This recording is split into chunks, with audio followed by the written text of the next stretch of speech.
Hey folks, 99 here, and good morning to you. Happy Thursday, November 2nd, 2023.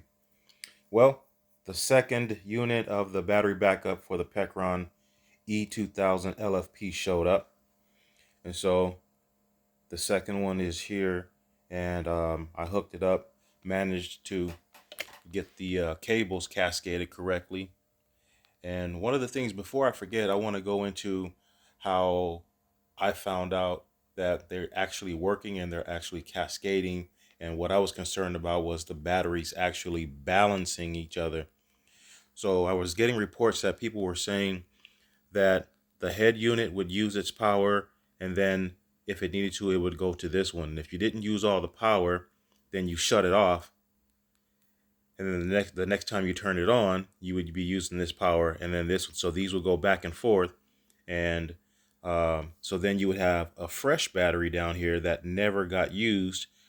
So the first battery would not be as fresh or have as many cycles as the second battery. So I was watching and observing how they were working. So after they were cascaded, and people who know anything about this unit, there are some lights up here on both of them that show that they're connected and cascaded correctly.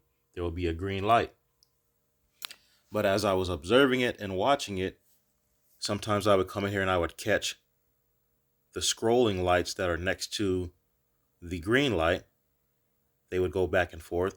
And then the lights on this one would go back and forth time to time. So I think that's when they're communicating and balancing each other. Oh, by the way, there's that big brick that everybody talks about that would be so much in the way. It's so much of a problem. It's sitting over here in the corner, not bothering anyone. Because like I said, my units they're primarily for home backup for me. And anyway, so the second unit came in. I can be assured to myself that after making this purchase for home backup power, I am done. I am finished. If I can't get it done with 8,064 watt hours of power, time to break out the candles. And obviously, I still have the other smaller power stations that can handle some other things, and they're a little bit more mobile and free to move around, because these are heavy. Again, I think I told on the first one that the main unit is 48 and a half pounds, and I forget the exact number on these, but I think these are heavier. They're probably around 55 or so, maybe even 60. So they're heavy. I'm going out today to get my cart, so the entire unit can be a lot more mobile, and me being able to, because you don't lift these up together. That's absolutely nonsense. They're very heavy. So while I'm at it, I wanted to show some real life usage.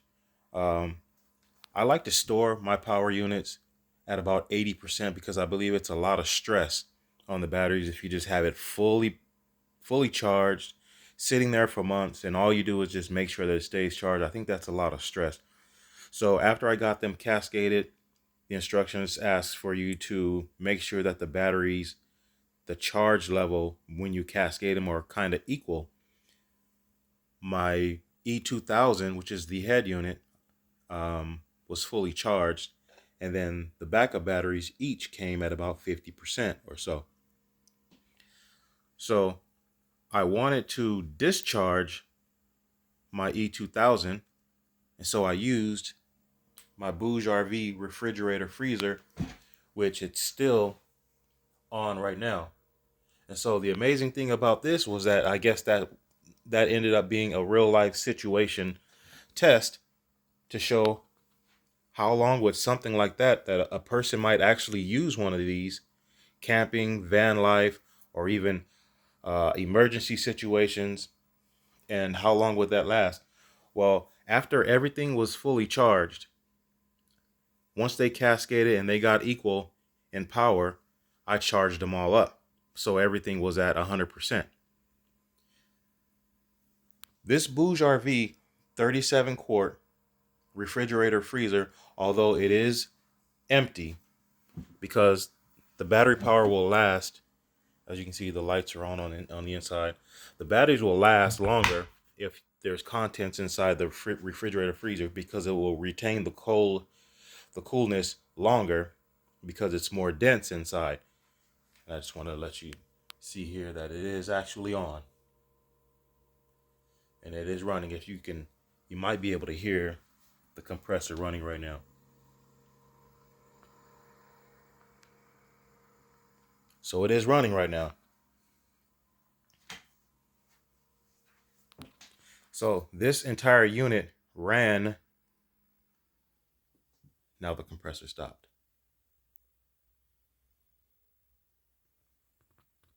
This entire unit ran that system since 9 o'clock yesterday morning.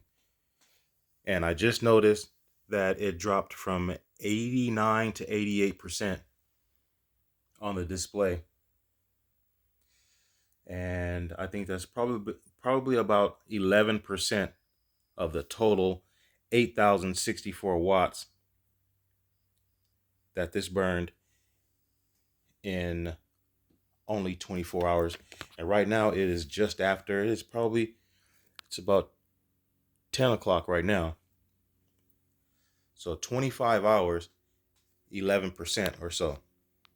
So you could easily run something like that on a system like this and have it probably a good 8 days while the refrigerator freezer is, cycling on and off. As you can see, it's off right now, and the display is showing that it can do exactly what it's doing at this time for 394 hours. Obviously, when the compressor kicks back on, this 394 will drop down to 100 and something, saying it'll do it for 125, 35, 40 hours or whatever it might be, because it displays what it can do at that, what it's drawing at that time. So if it's not drawing anything, obviously it'll tell you it can last longer.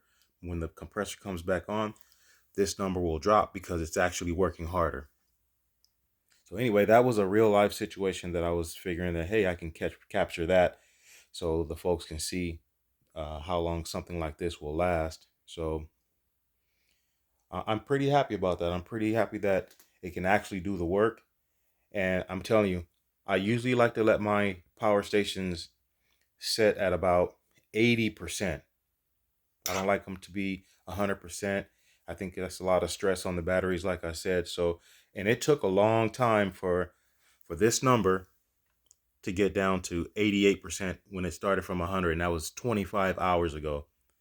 So this thing has been cycling on and off for 25 hours, and I'm pretty happy about that. I don't want to say I was frustrated that it wouldn't run down, because you want it to last a long time, but I kept coming in here and saying, dang, how long is it going to take for it to go down? But, that's actually a good thing. So I'm happy about that. I'm also happy that I'm done paying for uh, these things to make sure I have backup power. I still have the gas generators, and, like I said, the EcoFlow is there and the Jackery is over on the desk. So I think I'll be okay with that. I can move on to preparing in other ways. So we are done with that. Each one of these units, the head unit, the two backup batteries, they all come with their own case. The semi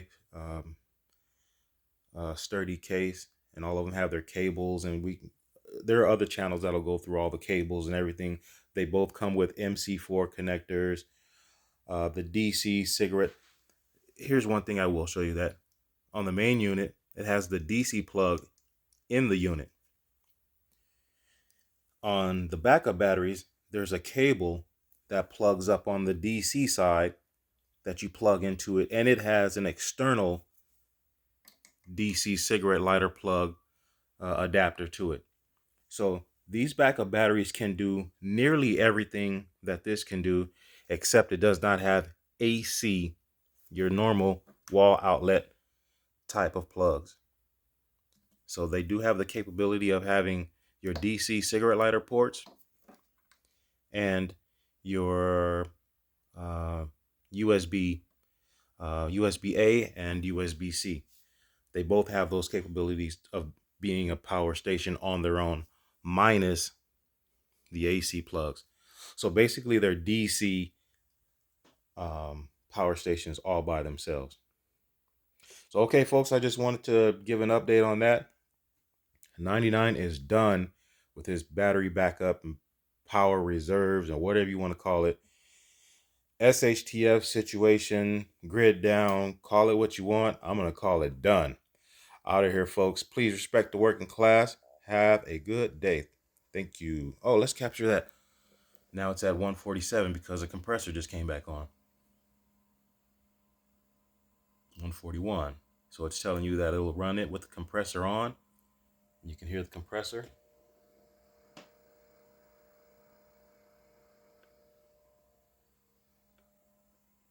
For 144 hours, it's telling you. Respect the working class, folks. Thank you. Have a good day. Later.